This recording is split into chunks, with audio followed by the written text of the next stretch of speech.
When I have social anxiety, I try to become another person. Looking at my phone, scrolling, opening random apps, and once it's bearable, work towards making it enjoyable. Anywhere you go, you belong. Anywhere you say, anywhere.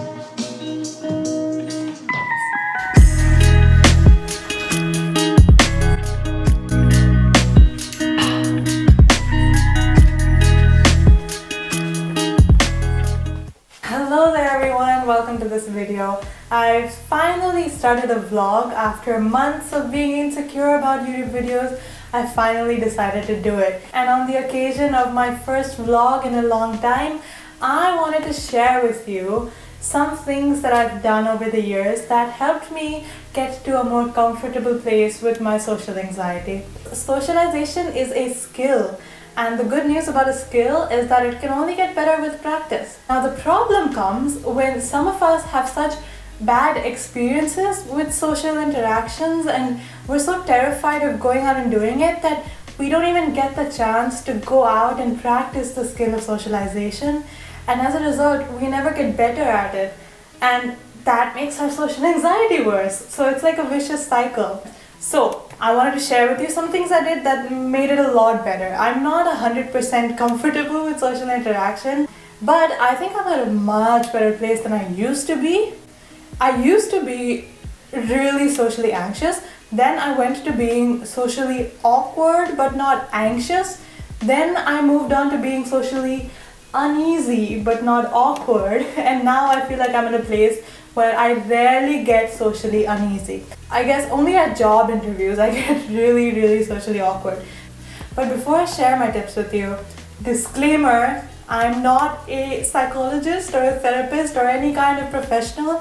I am just a 19-year-old girl who has had her experience with social anxiety, and these are the things that I did that worked for me. That's why I'm sharing them. This video is for people who have mild to moderate levels of social anxiety, and if you have social anxiety that is making it difficult to get through every day, that is a constant pain for you, then I would urge you to seek a kind of professional.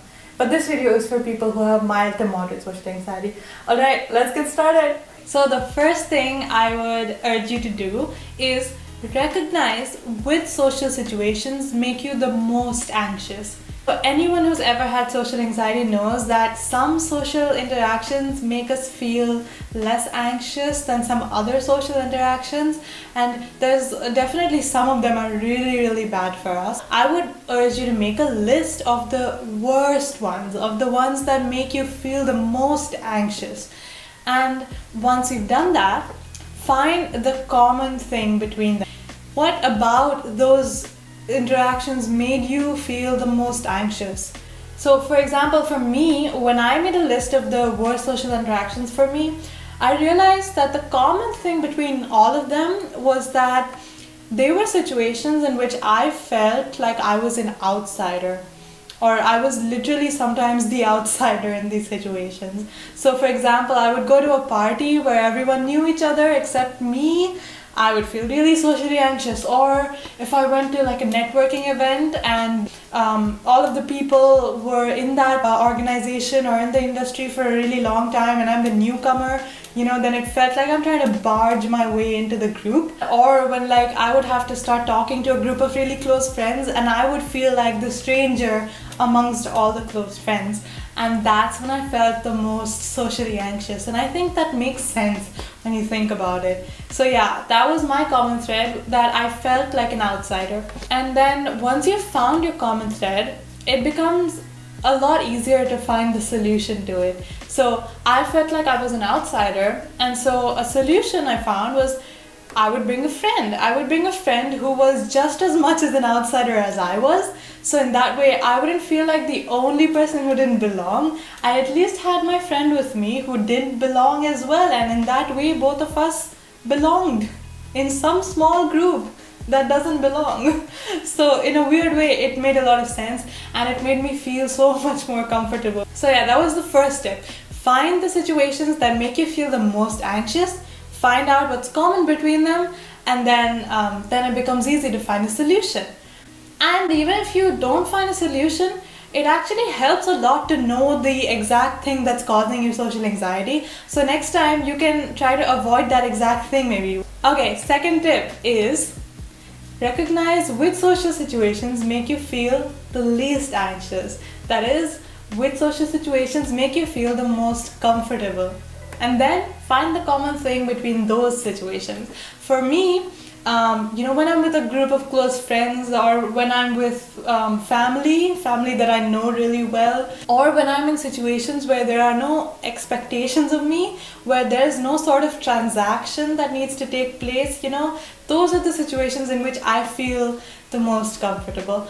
And then also, strangely, I feel really comfortable on stage. And when you think about it, when I'm on stage, I'm the outsider, right? And the audience is that group of close friends. But strangely enough, that doesn't bother me in that context, because I realize it's because I'm the center of attention. And no, not in a narcissistic way, okay?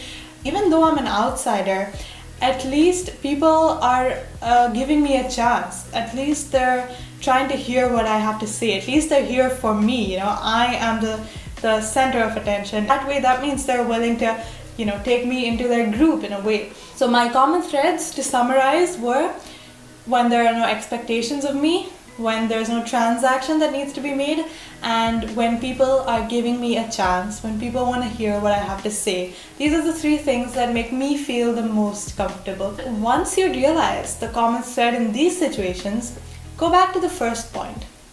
When I went back to the first point, I thought to myself, is there some sort of expectation of me in those situations that make me feel really anxious?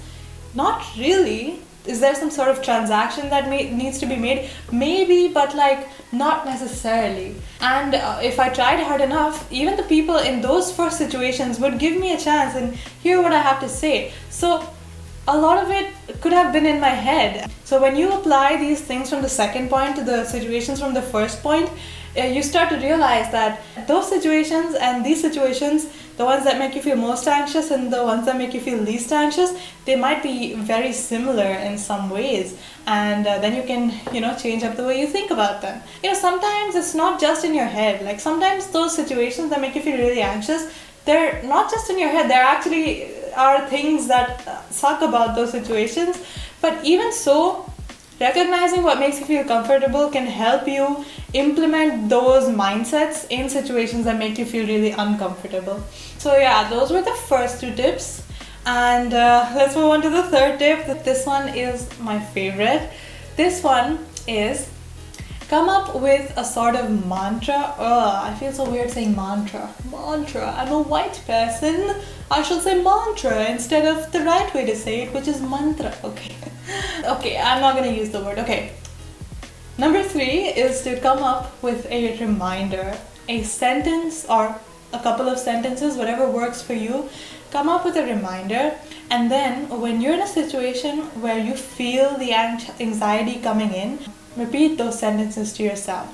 Or even better, if you have the chance, excuse yourself, go to the bathroom, look in the mirror and say those words out loud to yourself. And these words should be something that calm you down and bring you back to the present moment.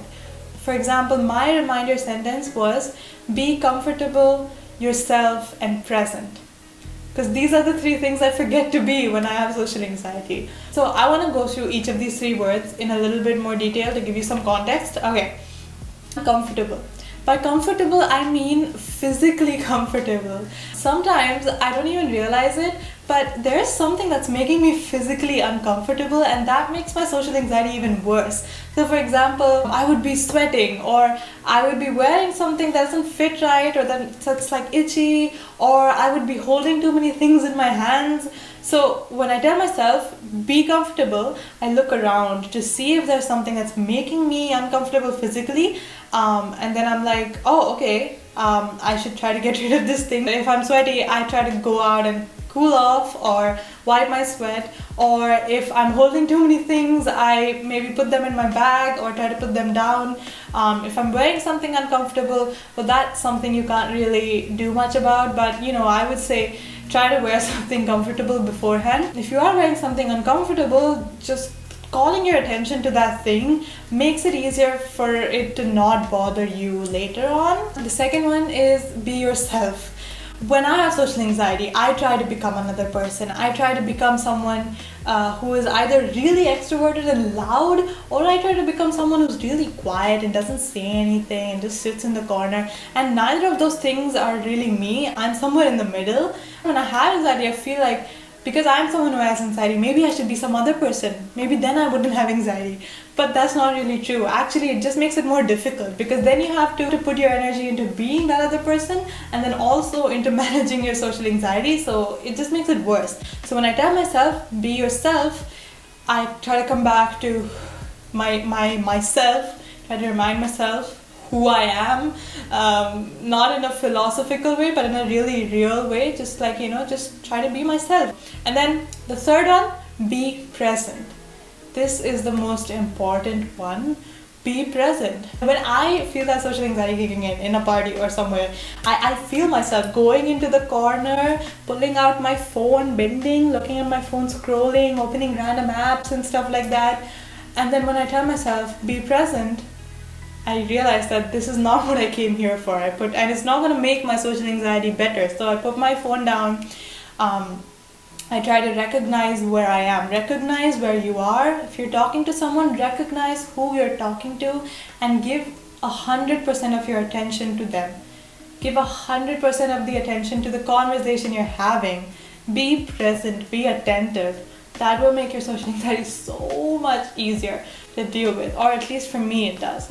So yeah, those are my 3 words that I use in my reminder.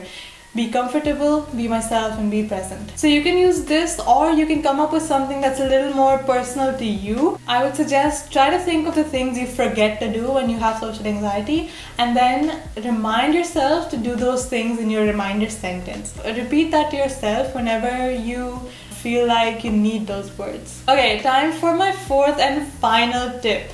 Now, this 4th and final tip, I would encourage you to do it only if you feel like you've made some sort of progress with your social anxiety. Only if you feel like you are at least 20 to 30% comfortable in a situation, I would urge you to do this. And this is to finally practice the skill of socialization and find ways to get better at it. Now, you can't do this when you have really bad anxiety and all you're thinking about is how to get through this interaction. But once you realize that you can bear this interaction, once it's bearable, then work towards making it enjoyable. And that's really the goal of it, is to let your personality shine through when you're talking to someone and to be okay with that. Practice the skill of socialization. How do you do that, you ask? Well, here's how I did it. I reviewed my past social interactions and I tried to think of what I could have done differently to make them better.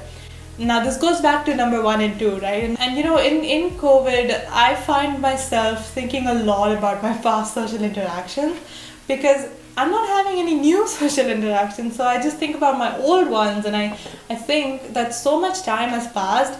And the person who I am now, I would have dealt with those things very, very differently. You become different people with time. So when you go back and think about some interaction you had a few months ago or a few years ago, you can find ways to have made that better. I try to note them down and then use them in my future social interactions. Okay, the second one is the one that all the influencers and all the communication experts and the authors tell you to do. This one is get better at listening. Now, I didn't really understand what this meant for a long time, but I realized that the key to this, the secret, is to not just listen with your ears, but to listen with your eyes. Look for non-verbal communication signals, look for slight changes in their body language, things like that. Those make you listen more closely than you've ever listened to someone, and listening to someone makes you forget about your social anxiety because all of your focus is on listening to that person. So those 2 things I think really helped me get better at the skill of socialization. Alright, those are my 4 tips on things I did that helped me overcome my social anxiety to a huge extent. I hope that at least one of those things struck a chord with you, and I hope that they can help you in the same way that they helped me. And also, guess what? This right here was a successful one-sided social interaction for me. But jokes aside, I've been really insecure about YouTube for some really valid reasons. If you go back to my old YouTube videos, you'll know why I'm insecure about making YouTube videos now. But making this video was a huge step forward for me. So, you know, if it helped you or if you enjoyed it, then I would love it if you show it support in whatever way you want. If you want to subscribe, you can go ahead and subscribe, because I'm gonna be consistent with my videos in the future. If you want to leave a comment, please do so. If you want to share it with friends who you know struggle with social interaction, please share it. And if you don't want to do anything, that's fine too. Don't leave me a dislike though. Please don't hate me. That's just going to make my insecurities even worse. Okay, now that we've gotten through this difficult part of this video, let's move on to some more chill things. I'm going to go have my dinner now. I am gonna eat khichdi. I love khichdi. If you love khichdi, comment down below. Yo. Is that what YouTubers say? I don't really know. And then I'm gonna finish my book. I've been reading Haruki Murakami's IQ 84. It's the first book I picked up in 6 months, and it's like 1300 pages long, but I'm finally down to the last 100 pages. So I'm really excited to finish that book once I've had my dinner. And then I'll probably just go to sleep. Just kidding. I'll probably watch a lot of YouTube videos until the sun rises, and then I'll go to sleep. But anyway, I'm gonna take you along on that journey with me, so let's go have some dinner. First I have to finish the rest of my tea. Oh my god. Should I talk about this tea? I don't know, let's talk about this tea. Okay, so this is orange peel tea. This is kind of a Korean recipe actually. If you know Carrie Cakes, she's an amazing vlogger who lives in Korea right now. She recommended this recipe on her channel. It's like you basically cut up some citrus fruits, you know, whatever you want. It could be lemon and oranges, and then you cut them up, mix them with some sugar, and store them for the long term. And when you want to drink the tea, you just pour some hot water onto it. It's really easy, and I love it. And my mom loves it. Oh my god, my mom loves it so much. Actually, it's really cold now, so I'm probably gonna go heat it up, and then I'm gonna eat it up. What? That's a joke. Okay guys, I just put my khichdi in the microwave. It looks so beautiful. I cannot even. Now that is what you call khichdi. I was filming the video when everyone else was eating the khichdi, so I had to microwave it just for a little while, but that's okay because it still looks amazing. I'm gonna eat it with some nice chokha. If you don't know what chokha is, it's kind of like flavorful mashed potatoes. This is like a food ASMR.